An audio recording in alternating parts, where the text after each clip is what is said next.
Hello friends, तो कैसे हैं आप सब। आई होप कि सब बहुत अच्छे होंगे। थोड़ा सा आज आपका मुझे ध्यान चाहिए, आपकी सतर्कता चाहिए, आपकी एक्टिवनेस चाहिए इस वीडियो को सुनते टाइम, क्योंकि टॉपिक जो है ना मॉक टेस्ट एनालिसिस, या किस तरीके से मॉक टेस्ट को अटेम्प्ट करें, किस तरीके से जज करें, किस तरीके से इंप्रूवमेंट करें, स्कोर अटक गया है तो किस तरीके से उसको वापस ग्रो अप करें, इसके बारे में हम डिस्कशन करने वाले हैं। तो ये आपके जितने भी सब्जेक्ट पढ़ते हो ना, उसके बाद आप अल्टीमेटली मॉक देते हो, जो कि आपका एग्जाम में भी वैसा ही पेपर आने वाला है। तो ये सबसे इंपॉर्टेंट वो चीज हो जाती है कि आपको मॉक टेस्ट अटेम्प्ट करना आता है कि नहीं आता, या आपको मॉक टेस्ट एनालाइज करना आता है कि नहीं आता। सब लोग कहेंगे मॉक टेस्ट एनालाइज करो, मॉक टेस्ट अटेम्प्ट करो, बट अगर आप सही से नहीं कर पाओगे ना ये चीज, तो आपका स्कोर कभी बढ़ेगा ही नहीं। आपको कोई पता ही नहीं चलेगा यार कमियां कहाँ हैं जिसकी वजह से सिलेक्शन नहीं हो पा रहा है। तो इस वीडियो में आप ही के डाउट है, जितने भी डाउट है वो मैंने राइट डाउन कर रखे हैं, उनका मैं एक एक करके जवाब दूंगा। पूरी चीजों को डिस्कशन होगा A to Z। तो वीडियो को अंत तक जरूर देखना, और चैनल पर नए हो तो चैनल को सब्सक्राइब करना, वीडियो को लाइक करना, और कोई भी और डाउट रहे तो कमेंट कर सकते हो। अपना जो मॉक टेस्ट स्कोर है वो भी आप कमेंट सेक्शन में बताना, ठीक है। और थोड़ा सपोर्ट करोगे तो आपको मैं सपोर्ट कर पाऊंगा, तो चैनल को सब्सक्राइब जरूर कर, ठीक है। तो अब चलते हैं, जो हमारा डाउट आता है वो आता है कि मॉक टेस्ट कौन से प्लेटफॉर्म पे अटेम्प्ट कर सकते हैं। तो टेक्स्ट बुक प्लेटफॉर्म सबसे रिलायबल प्लेटफॉर्म मुझे लगता है, क्योंकि मेरे लिए तो था। तो इस पे क्या है, आपको 12+ लैंग्वेज में आपको मॉक टेस्ट मिल जाते हैं, 650+ एग्जाम्स के। तो 20 लाख प्लस एक्टिव यूजर होना और इतने सारी अलग अलग क्वालिटी मिलना, 650+ एग्जाम कवर करना, वो आपको टेक्स्ट बुक पे मिलता है। तो यहाँ पे आप 5 प्रो परचेज कर सकते हैं। आप AS10 कोड यूज करेंगे तो 12% डिस्काउंट भी मिल जाएगा। तो देखिए, अब दूसरा डाउट है कि मॉक टेस्ट को किस तरीके से अटेम्प्ट करना चाहिए, मतलब सेक्शन वाइज कौन सा सेक्शन पहले करें। तो सबसे पहले जो मैं करता था मैं बता देता हूँ आपको। मैं रीजनिंग पहले अटेम्प्ट करता था, जो कि मैं 15 मिनट्स का एवरेज लेके चलता। एंड देन मैं इंग्लिश किया करता था, जो कि कम टाइम में हो जाती है, 7 से 9 मिनट में मैं मान के चलता कि मैं इंग्लिश कर दूंगा, वो कर लेता था, क्योंकि जो मैं आता है वो टिक करना है, जो नहीं आता मुझे अभी के लिए छोड़ देना है या मार्क फॉर रिव्यू कर देना है। तो 7 से 9 मिनट, मतलब आप मान सकते हो 15 + 8 मिनट मान लो, तो 23 मिनट्स। एंड देन मेरा टारगेट होता है कि मैं 27 मिनट में मान लेता हूँ, मैं एक्सेस लेके चलता था मैथ्स के लिए, कि मैं 27 मिनट्स भी मैथ्स को दूंगा, मतलब जितना भी है 25 क्वेश्चन करने में। वैसे ज़्यादा है, बट मैं अपने आप को एक एक्स्ट्रा मान के चलता कि अगर मैथ्स थोड़ा कैलकुलेटिव भी आता है तो भी मैं उसको आसानी से अटेम्प्ट कर पाऊँ टाइमली। तो 27 मिनट्स में मैथ्स को देता, तो 50 मिनट्स मेरे 3 सब्जेक्ट कंप्लीट हो जाते।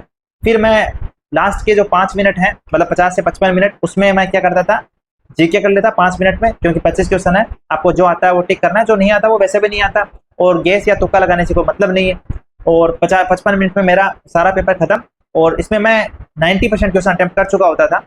एंड देन जो लास्ट के 5 मिनट बचते उसमें मैंने जो मार्क को रिव्यू कर रखे उन क्वेश्चन को चेक कर लेता। तो ये मेरा पैटर्न था, मॉक टेस्ट अटेम्प्ट करने का तरीका था, जो आप जरूर इसमें से कुछ अच्छा लगता है तो आप देख सकते हैं। पहले रीजनिंग, फिर इंग्लिश, फिर मैथ्स एंड देन जीके। अब बीच में मैं इसलिए जीके को अटेम्प्ट नहीं करता था पहले या बीच में, क्योंकि मुझे लगता है यार मैं अगर पहले जीके अटेम्प्ट करूंगा, जीके में स्कोर जो है वो थोड़ा कम ही आएगा, कुछ क्वेश्चन आएंगे भी नहीं। तो मेरा वो एक हौसला जो है कि मैं एग्जाम में सिलेक्शन लूंगा, थोड़ा डाउन ना हो जाए कहीं पे। तो इस वजह से मैं जीके को लास्ट में रखता था, ताकि कहीं डिमोरलाइज ना हो जाऊं एग्जाम के बीच में कि यार मेरा तो जीके खराब है, मैं कैसे सिलेक्शन होगा, और फिर पूरा पेपर खराब ना हो जाए, इसलिए मैं जीके को लास्ट में करता था, ठीक है। तो ये तरीका हो सकता है कि मॉक टेस्ट रुक गया है। देखिए, मॉक टेस्ट एनालिसिस से ही जुड़ा है मॉक टेस्ट में स्कोर रुकना, कि आप मॉक टेस्ट को एनालाइज किस तरीके से करते हैं। अगर आपका एनालिसिस का तरीका सही नहीं है तो आपका स्कोर डेफिनेट सी बात है रुकेगा। तो देखिए, मॉक टेस्ट स्कोर को कैसे जज करना है। सबसे पहले जैसे आपने मॉक टेस्ट अटेम्प्ट किया, तो हमारे पास 3 सेगमेंट होते हैं। एक वो सेगमेंट जो हमें प्रॉपरली आ गया, जिसको मैंने इजीली आंसर टिक कर दिया, भाई ये आंसर है, मुझे 100% पता है। दूसरा सेगमेंट वो आया कि यार प्योरली गलत हो गए, मुझे आ ही नहीं रहा था, मैंने छोड़ दिया, या मुझे आ ही नहीं रहा था, सेकेंड टाइप। थर्ड टाइप होता है कि यार मुझे आ नहीं रहा था वैसे, बट लास्ट में मैंने तुक्का लगा दिया है, मुझे थोड़ा दिमाग में आया यार यही होना चाहिए, या फिर मेरा तुक्के से लगा, या मुझे लगा कि यार यही आंसर होना चाहिए इसलिए मैंने लगा दिया, या फिर मेरा ज़्यादा टाइम लग गया इसलिए ज़्यादा टाइम लग के फिर वो सही हो गया। तो तीसरा टाइप ये होता है। तो अब जो दूसरा और तीसरा टाइप है ना, वहाँ आपको ध्यान देना है। जो गलत हुए हैं, या जिनमें ज़्यादा टाइम लग के सही हो गया, या फिर तुक्के से सही हो गया, या फिर आपने गेस लगाया और सही हो गया, ठीक है। सो ये दोनों टाइप के क्वेश्चंस के लिए आपको एक कॉपी बनानी है, नोटबुक बनानी है, एक रजिस्टर बनाओ अपना, और उसमें आपको मैथ्स के क्वेश्चन, रीजनिंग के क्वेश्चन, जो भी टाइप आपके गलत हुए, मतलब क्वेश्चन पूरा लिखने की नीड नहीं है, जो आपको समझने में हेल्प कर जाए वो आप लिखेंगे, ठीक है। और इंग्लिश में आपको ये लिखना है, कोई वन वर्ड हो, कोई वोकैब का वर्ड हो, तो आप लिख सकते हैं उस कॉपी में, ठीक है। और जीके में तो आप जैसा आप चाहें, आप स्क्रीनशॉट लेके गैलरी में सेव करना चाहें, कैसे भी कर सकते हैं, बट इन 3 सब्जेक्ट का अपनी नोटबुक जरूर बनाएं, ठीक है। अब आपने उस नोटबुक में क्या लिखा, मैथ्स के जो क्वेश्चन रॉन्ग हुए थे, रीजनिंग के रॉन्ग हुए थे, और इंग्लिश में, ठीक है। अब मैथ्स के जो आपने क्वेश्चन लिखे उसमें अपना सोल्यूशन मत लिखो, उसमें बेस्ट सोल्यूशन लिखो कि बेस्ट पॉसिबल वे क्या है उस क्वेश्चन को करने का। अब वो अपनी तरफ से ट्राई करो, अपने नोटबुक में देखो, नोट्स में देखो। अगर आपको नहीं मिलता है तो फिर आप हमारा डिस्कशन ग्रुप का जो डाउट ग्रुप है उसका लिंक मैं डिस्क्रिप्शन में दे दूंगा, उसको जाके ज्वाइन करो। वहाँ पे ग्रुप में अपना डाउट डालो, एक दूसरे से डिस्कस करो, जो भी बेस्ट पॉसिबल वे है उसको करने का वो आप वहाँ से देखो कि भाई अच्छा ये बेस्ट पॉसिबल वे है, उसको अपनी कॉपी में नोट करो। क्योंकि जो पॉसिबल बेस्ट पॉसिबल आंसर है जो आप लिखोगे अपने उस कॉपी में, वही आपको बार बार रिवाइज करना है, वही आपको अल्टीमेटली एग्जाम में हेल्प करेगा। तो डाउट ग्रुप में हेल्प लेके इधर उधर से जो भी बेस्ट पॉसिबल आंसर है उसका वो लिखना। एंड देन अब ये कॉपी जो बनी है उसको वीकली, मंथली, डेली बेसिस पे जैसे भी रिवाइज करना चाहो, रिवीजन टाइम बेसिस पे करते रहना। ध्यान रखना ये जो नोटबुक आप बना रहे हो ना, कोई भी नोटबुक, मान लो ये नोटबुक है मेरे पास, मैं इसको बना रहा हूँ, तो इस नोटबुक में वो सब चीजें हैं जो मुझे नहीं आती है, जो मेरी एग्जाम में गलत हो सकती है, या जो टॉपिक्स मेरे वीक हैं वो मुझे ये नोटबुक बता देगी। तो इस नोटबुक में आपको वो सारे लिखने हैं और उनको टाइमली रिवाइज करना बहुत ज्यादा जरूरी है। अगर आपने वो नहीं किया तो कभी स्कोर नहीं बढ़ने वाला है, जो आप शायद अभी कर रहे होंगे, क्योंकि आपकी कोई नोटबुक बनी ही नहीं है। आपने आज से 1 महीने पहले जो मॉक टेस्ट अटेम्प्ट किया था ना, उसमें जो गलत क्वेश्चन हुए थे वो आप आज भी गलत कर रहे हो किसी भी मॉक टेस्ट में। सो स्कोर इंप्रूवमेंट कभी नहीं होगा। तो पहली चीज, पहला पॉइंट, आपको एक नोटबुक बनानी है, उसको टाइमली रिवाइज करना है, उसमें क्वेश्चंस लिखने हैं कौन से जिनमें ज्यादा टाइम लगे, या जो गलत हो गए, जो तुक्के से सही हो गए, ये तीनों टाइप के क्वेश्चंस आपको उसमें लिखने हैं और उसको टाइमली रिवाइज करना है। ये बात जरूर आप मान लेना, जान लेना, कॉपी में लिख लो अभी मैं जो बता रहा हूँ पॉइंट, ठीक है। तो एक चीज तो ये करेंगे। दूसरा, जैसे मैंने मॉक टेस्ट अटेम्प्ट करने का तरीका बताया था, उस तरीके को मैंने जैसे बताया उस वैसे ट्राई कर लो एक बार। अगर आपका पहले से बेस्ट पॉसिबल वे चल रहा है अटेम्प्ट करने का, देन वेल एंड गुड है। अदरवाइज मैंने जो बताया वो भी आप एक बार ट्राई कर सकते हैं अगर आपको उस तरीके में, अपने तरीके में कंफर्टेबल नहीं है, ठीक है। 2 चीजें ये करो। तीसरी चीज, अब देखो आपने मॉक टेस्ट दिए 2-3 मॉक टेस्ट, उनमें ये देखो कि यार कौन से क्वेश्चंस गलत हो रहे हैं, कौन से टॉपिक के क्वेश्चन गलत हो रहे हैं। मेरा ज्योमेट्री गलत हुए जा रहा है, या परसेंटेज में फ्रैक्शन गलत हुए जा रहा है, या बोट एंड स्ट्रीम के क्वेश्चन गलत हुए जा रहे हैं, या ट्रिगोनोमेट्री के फॉर्मूला बेस्ड क्वेश्चन गलत हुए जा रहे हैं, या मेरे हाइट एंड डिस्टेंस के क्वेश्चन गलत हुए जा रहे हैं। मुझे स्क्रूटनाइज करना है जो मैंने मॉक टेस्ट अटेम्प्ट किए हैं। ये सबसे ज्यादा जरूरी पॉइंट है कि मुझे पता हो कि मेरा मॉक टेस्ट में गलत कहाँ हो रहा है। अगर आप आंख बंद करके मॉक टेस्ट अटेम्प्ट कर दिया, पहला मॉक टेस्ट में मेरा स्कोर सर आया 110, वाह भाई 110 ले आया। दूसरे मॉक टेस्ट में मैं गया, मुझे पता ही नहीं है पहले में कौन सा गलत हुआ कौन सा सही हुआ, मुझे नहीं पता। मैं दूसरा मॉक टेस्ट दे रहा हूँ, नेक्स्ट डे फिर आया मेरा 105, तीसरे दिन 1 महीना 2 महीना मेरा 110 से 115 ही आ रहा है। क्या हुआ? अरे हुआ क्या भाई, आपने देखा ही नहीं आपकी कमियां कहाँ हैं, आपको पता ही नहीं है कि आपका गलत कहाँ हो रहा है, आपको यही नहीं पता कि आपको कौन सी चीजें ज्यादा रिवाइज करनी है, कौन सी चीजें ज्यादा इंप्रूव करनी है। तो थोड़ा सा एडवांस वर्जन में आइए, अब अपना 2.0 वर्जन बना लीजिए। यार अब वो बंदा नहीं है जो बस नेग्लेक्ट करता था चीजों को, अब वो बंदा है जो एग्रेसिव है अपने स्कोर को लेकर, अब वो बंदा है जो केयरफुल है अपने फ्यूचर और अपने मॉक टेस्ट स्ट्रेटेजी, अपने मॉक टेस्ट एनालिसिस को लेकर। तो थोड़ा सा 2.0 बनिए। और अब क्या करिए, जो भी टॉपिक आपके वीक हो, आपको दिख रहा है कि यार मेरा इंग्लिश में जो एरर वाले क्वेश्चन है वो गलत हो रहे हैं, निकालो प्रीवियस ईयर की बुक, एरर करना स्टार्ट कर दो। आपको दिख रहा है कि यार मेरा वोकेब के क्वेश्चन गलत हो रहे हैं, निकालो ब्लैक बुक या प्रीवियस ईयर की बुक, वोकेब के सारे पीवाई को खत्म कर दो।